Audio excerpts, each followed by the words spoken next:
تو خوشبختی دهد و مثل درخت ارچه عمر دراز سرسبز و خورم پر از شادی های زندگی را برایت تمنا بوده، برایت خوشی های زندگی را تمنا میگویم و بگذار که به مثل تو خوشه یک جا باشد و سرسبز و خورم باشد، شادی های زندگی به پایان باشد. اون به همه شما دوستان و مخلصان سامانه فرهناز لایف.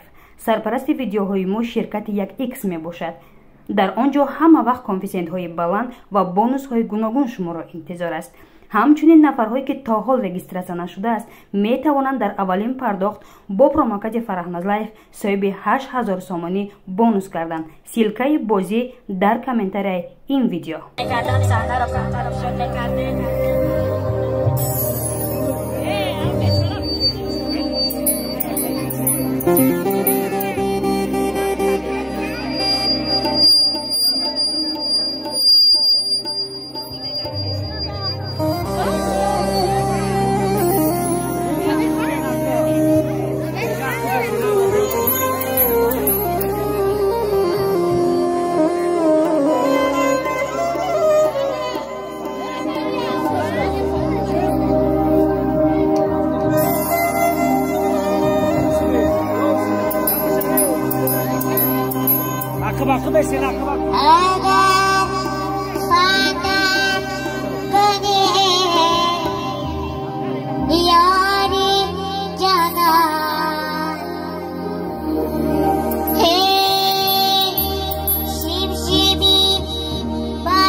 نفرانی که دکومنت هایشون تمام شده است و نمیدونن که چیکار کنند، پس به شرکت جورابک زنگ زده به یگان مشکلی به سرحد قزاقستان برده میرساند با ماشین های زمانوی.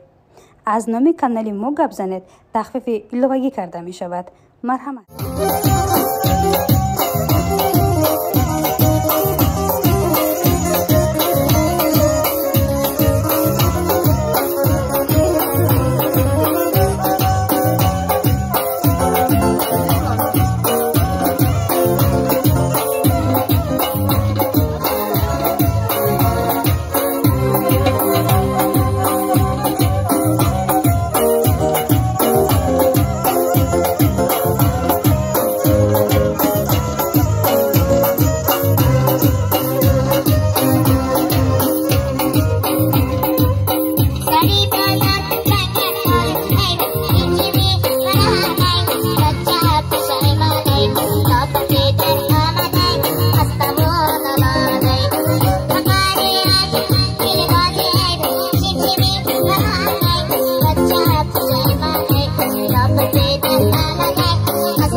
بیگانه